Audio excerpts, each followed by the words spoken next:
सभी उधम सिंह नगर के वासियों को बहुत बहुत गुड इवनिंग। और जैसा कि आप जानते हैं कि हमारे ज़िले ने बहुत अच्छे तरीके से जो है लॉकडाउन 1 का पालन किया है। अभी तक हमारे ज़िले में कुल 4 केस आए हैं जो कि मूल रूप से हल्द्वानी के रहने वाले थे।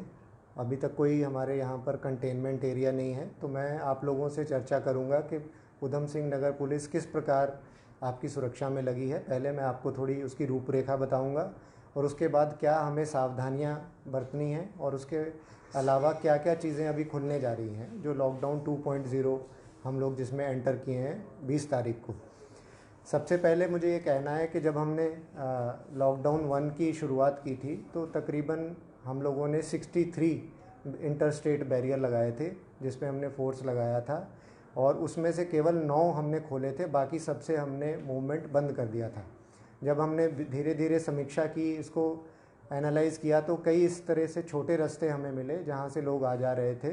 तो हम अब आज की डेट में इसकी संख्या 105 हो चुकी है और किसानों को मदद के हिसाब से जहाँ से उनके ट्रैक्टर ट्रॉली आने थे तो हमने जो 9 रास्ते खोले थे उसके हिसाब से अभी 21 रास्ते खोल रखे हैं।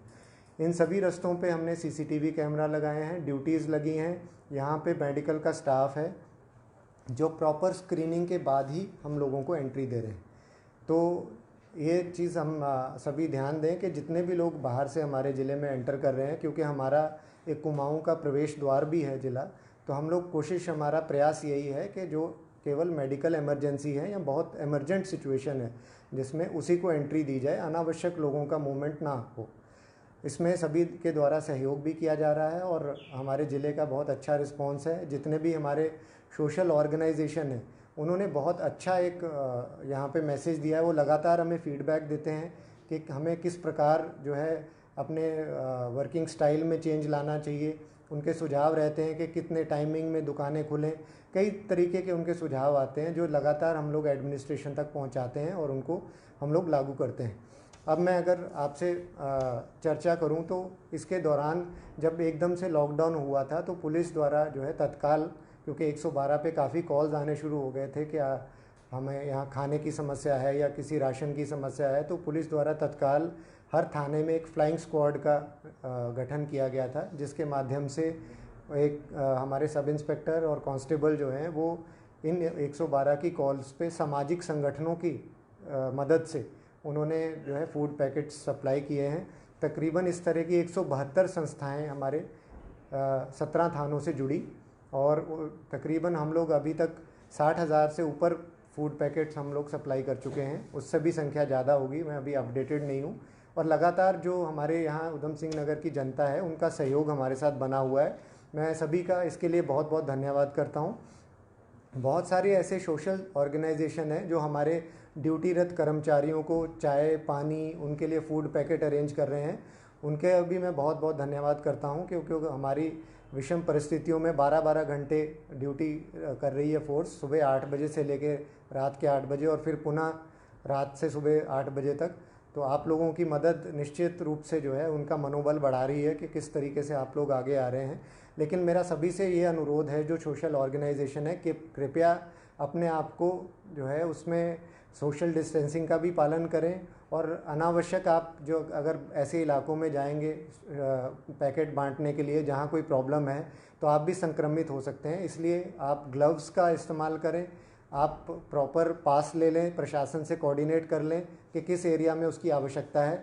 इस चीज़ को आप अवश्य रूप से देख लें, मास्क का प्रयोग करें, अपना पूरा ध्यान रखें ताकि आप अगर ठीक होंगे तो जिसको आप बांटने जा रहे हैं वो भी ठीक रहेगा।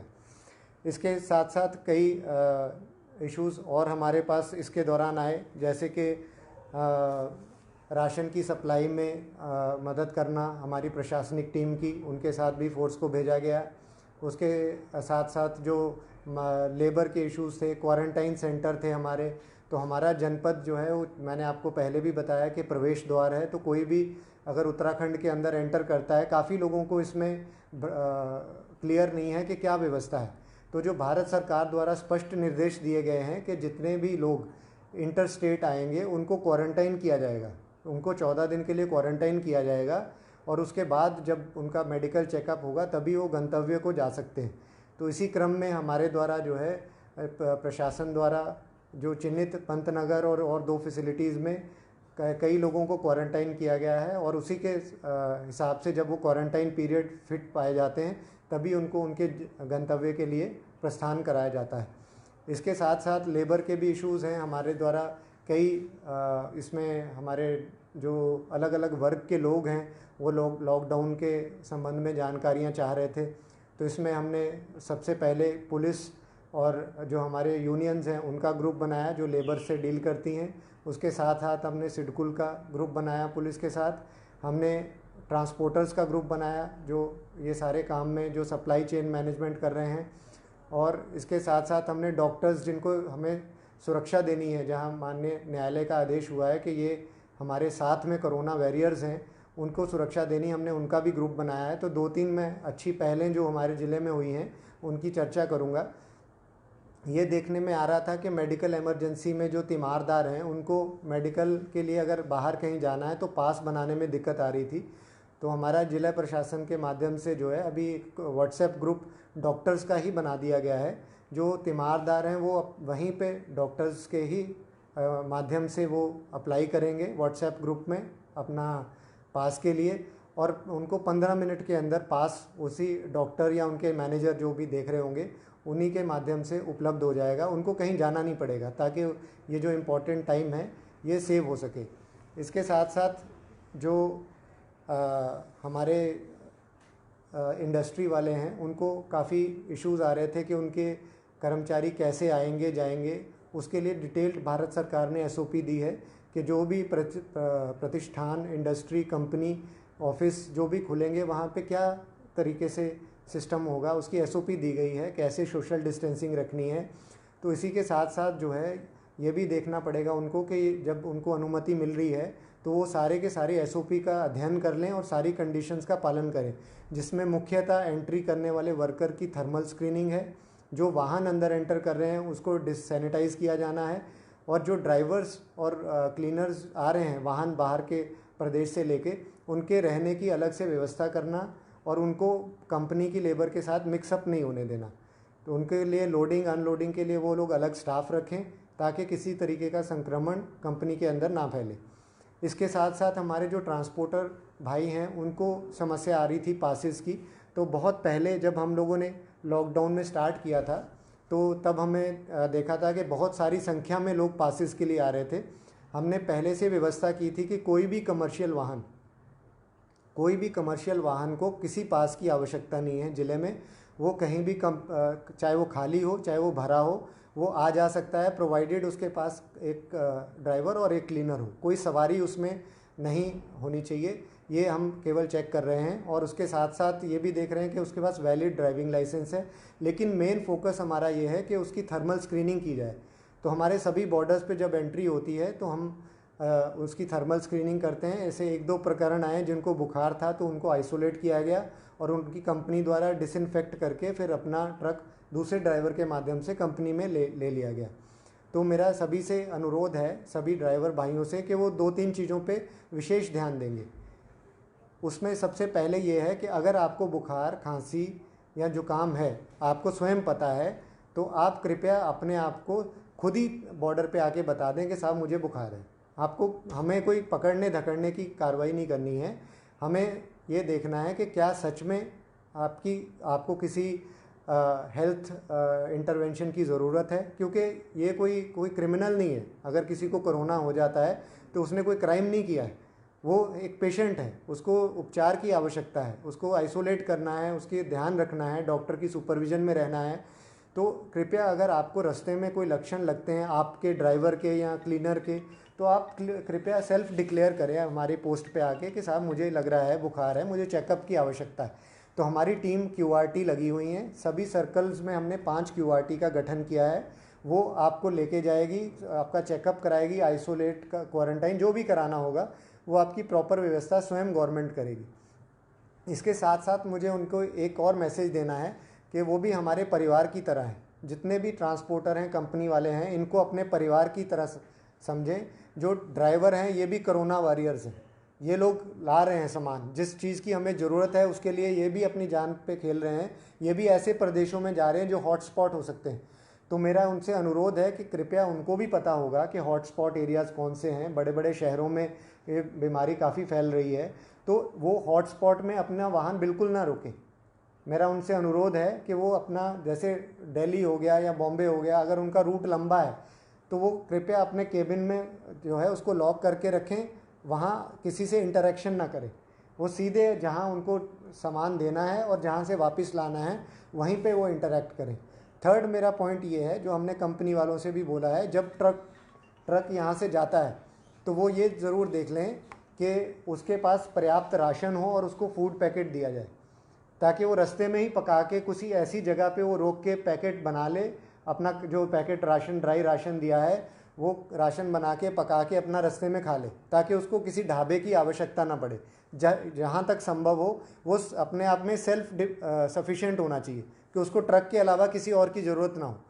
और उसको जो ट्रांसपोर्टर हैं उनको सैनिटाइज़र, उनके लिए जो है मास्क की व्यवस्था, ये सब चीज़ें ज़रूर करें। उनके लिए हमने डूज़ एंड डोंट्स बनाए हैं, जो हमने उनके ग्रुप में शेयर किए हैं। हम चाहते हैं कि वो इसका पालन करेंगे तो वो सेफ़ रहेंगे। यहाँ जहाँ तक संभव हो उनके रहने की व्यवस्था कंपनी में ही की जाए। उनको अगर घर में जाना है या कहीं किसी अर्जेंट नीड से जाना पड़ता है तो कंपनी वाले ही उसका पास बना सकते हैं ड्राइवर का। मान लिया जैसे पंतनगर सिडकुल में ट्रक ड्राइवर आता है और वो दिनेशपुर का रहने वाला है, तो जिस कंपनी में वो काम कर रहा है उसी के कंपनी का मैनेजर उसको पास बना दे कि इसको मोटरसाइकिल या किसी माध्यम से वहाँ पे जाना है, घर जाना है और उसके बाद वापस आना है। इसके बाद काफ़ी लोगों को संशय है कि अब ये लॉकडाउन 2.0 पे जो चीज़ों को छूट मिली है, ये कैसे खुलेंगी और इनका क्या टाइमिंग होगा। तो इसमें मेरा ये कहना है कि विस्तृत दिशा निर्देश जो है माननीय जिलाधिकारी महोदय द्वारा जारी कर दिए गए हैं। इसमें क्लियर बताया गया है कि किस जो प्रतिष्ठान है उसकी अनुमति किस अधिकारी द्वारा की गई है। ये हमारे फेसबुक पेज पे ऑलरेडी अवेलेबल है, इसको पढ़ लें, डाउनलोड कर लें, इसका प्रिंट निकाल लें और देख लें कि मुझे कहाँ पर अप्लाई करना है। अगर कोई प्रॉब्लम आती है, आपने अप्लाई किया हुआ है परमिशन के लिए, वो जल्दी नहीं मिल रही है, तो कंट्रोल रूम में या 112 में आप अवगत कराएं, तो उसका जल्दी समाधान किया जाएगा, आपको अनुमति प्रोवाइड करवाई जाएगी। इसके साथ साथ ही हमें ये कहना है कि काफ़ी सारे रूमर्स इसके दौरान भी फैले हैं। कुछ लोगों का कहना है कि कोरोना के इंजेक्शन लगाए जा रहे हैं, कुछ लोगों को कहना है कि जो सोएगा वो उठेगा ही नहीं, मर जाएगा। पुरानी पोस्टों को शेयर किया जा रहा है, कुछ धार्मिक एंगल से भी जो है पोस्टें की जा रही हैं। तो अभी तक हमारे द्वारा 27 ऐसे मुकदमे पुलिस द्वारा दर्ज किए जा चुके हैं जिन लोगों ने इस तरीके का रूमर फैलाया और उनको अरेस्ट किया गया है, उनकी गिरफ्तारी की गई है। तो मेरा सभी से अनुरोध है, जो एडमिन है, विभिन्न ग्रुपों के एडमिन हैं, वो कृपया ध्यान रखें कि इसको बिल्कुल कोरोना का जो जंग है इसके पथ से हमें हटना नहीं। ये जो है किसी भी धर्म को नहीं छोड़ेगा, ये किसी भी जो इंसान को हो सकता है, और जो इसका ट्रीटमेंट है वो भी डॉक्टर्स के पास अभी तक नहीं है।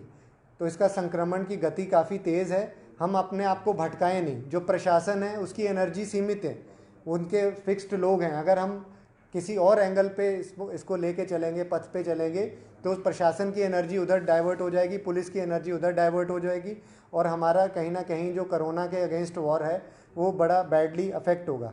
मैं आपको फिर पुनः बता रहा हूँ कि कुछ लोगों द्वारा, जैसे हमारे द्वारा निर्देश दिए जा रहे हैं, मैं सबको आश्वस्त करना चाहता हूँ, हमारी डॉक्टर कम्युनिटी, हमारे ट्रांसपोर्टर, सिडकुल, पुलिस विभाग, लेबर डिपार्टमेंट, चाहे वो किसी की सैलरी ना मिल रही हो, हमारे से वो शिकायत करें, हमारे कंट्रोल रूम में बताएं, हम उनकी पूरी मदद करेंगे और जल्दी से जल्दी उसका निस्तारण करेंगे। जो विधिक प्रावधान है उनका भी प्रयोग किया जाएगा। इसके साथ साथ भारत सरकार द्वारा नए लॉकडाउन गाइडलाइंस में स्पिटिंग को बैन किया गया है, गुटखा, टबैको की सेल बैन की गई है, लिकर की सेल बैन की गई है, और मास्क को कंपलसरी किया गया है। तो मेरा सभी से निवेदन है कि वो अपनी दिनचर्या में इसको शामिल कर लें। और कई इसमें हमारे ज़िले में तो विस्तृत दिशा निर्देश निकल गए हैं, कितना फ़ाइन पड़ेगा, कितने एक पेनल्टी के बाद दूसरी पेनल्टी के बाद मुकदमा दर्ज होगा। तो सभी उसका अध्ययन कर लें, पुलिस जल्दी इसमें एक्शन लेगी। जो गरीब परिवार हैं, स्टार्टिंग में हमें अगर लग रहा है कि कोई मास्क किसी के पास नहीं है, तो हमने अपनी पुलिस हेल्पलाइन, जो हमारे सेल्फ हेल्प ग्रुप हैं, हम अपने पुलिस लाइन में मास्क भी बना रहे हैं। बहुत सारी संस्थाएं आगे आई हैं, उन्होंने हमें मास्क दिए हैं। तो पहले चरण में हम सभी को मास्क, ऐसे जो असक्षम है मास्क लेने में, उनको हम 2-2 सेट प्रोवाइड कराएंगे। और जो सक्षम है अगर वो पाया जाता है बिना मास्क के, तो हम उसका चालान होगा। तो लापरवाही किसी स्तर से जो है वो हम टॉलरेट नहीं करेंगे। जो हमारी जितनी भी भारत सरकार की गाइडलाइन है उसका सभी को पता है, भली भांति पता है। अब मैं इसके साथ साथ ही ये भी बताना चाहूँगा कि फैक्ट्रीज़ और ये जो जितने भी कंपनी संस्थान जिनकी शिफ्ट्स चलती हैं, जिनको लगातार कंटिन्यूस वर्क करना है, उनके ऊपर 7 से 1 की बाध्यता नहीं है। जो कंपनीज़ हैं, जो 7 से 1 लॉकडाउन का टाइम है, ये केवल जो किराना स्टोर हैं जो पूर्व में संचालित हैं, या और मार्केट की दुकानें जिनको अनुमति दी जाएगी, ये उन पर लागू होगा 7 से 1। लेकिन कंपनियों पे ये लागू नहीं है। लेकिन दुकानें उसी प्रकार 7 से 1 ही खुलती रहेंगी जब तक जिला प्रशासन द्वारा इस पर और ढील दी जाती है या और सख्ताई नहीं की जाती है। इसके बाद हम देख रहे हैं कि कुछ लोग फिर से जो है अभी भी मज़दूरों को बाहर से लाने की जो है उसका प्रयास कर रहे हैं। आज ही हम लोगों ने जो है 38 ऐसे मज़दूर देखे हैं जो ठेकेदार के माध्यम से, एक हेमकुंड सीड्स करके कंपनी है काशीपुर साइड में, उसने जो है ठेकेदार इम्तियाज़ के माध्यम से ये मंगवाए हैं बरेली से। तो इनके ऊपर मुकदमा दोनों के ऊपर कर दिया गया है, जो इसके मालिक हैं और ठेकेदार हैं, और लेबर को वापस भेज दिया गया है बॉर्डर से। तो मेरा पुनः सबसे अनुरोध है, इसी तरीके से दिनेशपुर में एक बेकरी वाले ने बरेली से 3 लेबर मंगाए हैं, अपने कारीगर मंगाए हैं। तो मैं पुनः कह रहा हूँ कि इसमें सख्त कार्रवाई की जाएगी। इन दोनों के खिलाफ मुकदमा करके गिरफ्तारी की प्रक्रिया जारी है। और मैं सबसे अनुरोध करता हूँ कि कृपया बाहर की मूवमेंट बिल्कुल ना करें और बाहर से लेबर बिल्कुल बिना प्रशासन की अनुमति के ना मंगवाएं। बहुत बहुत धन्यवाद। जय हिंद।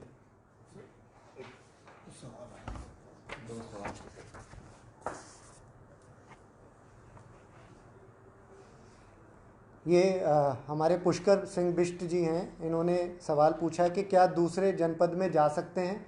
इसके लिए ई पास सिस्टम है, आप हमारे फेसबुक पेज पे देख लीजिए। ई पास आप अप्लाई कर सकते हैं, उसमें आप किस कारण जाना चाहते हैं उसको देख के, अगर वो ज़िले के अंदर है, मतलब हमारे स्टेट के अंदर है या ज़िले के अंदर है, तो ई पास मिल सकता है। स्टेट से बाहर जाने के लिए केवल जिलाधिकारी कार्यालय से अनुमति मिलेगी और विशेष परिस्थितियों में ही वो अनुमति मिलेगी। इसके बाद हमारे ललित बिष्ट हैं, इन्होंने पूछा है सर क्या ट्रांसपोर्टर को पास बनाना अनिवार्य है। मैंने पुनः बताया है कि कोई पास की आवश्यकता नहीं है। आप पूरे जो गुड्स सप्लाई चेन में जितने वाहन हैं उनके लिए ऑर्डर है कि वो केवल ड्राइविंग लाइसेंस और जो उनके डॉक्यूमेंट लेके चलेंगे, जो सामान की बिल्टी होगी या इस तरीके का सामान होगा, बाकी उनको पृथक से कोई पास की आवश्यकता नहीं है। और ऐसी व्यवस्था केवल उनको स्क्रीनिंग करी जाएगी कि क्या उनको बुखार तो नहीं है, वो केवल अपने आप को डिक्लेयर करें अगर उनको कोरोना के सिम्टम है। इतना ही सहयोग हमें उनसे चाहिए।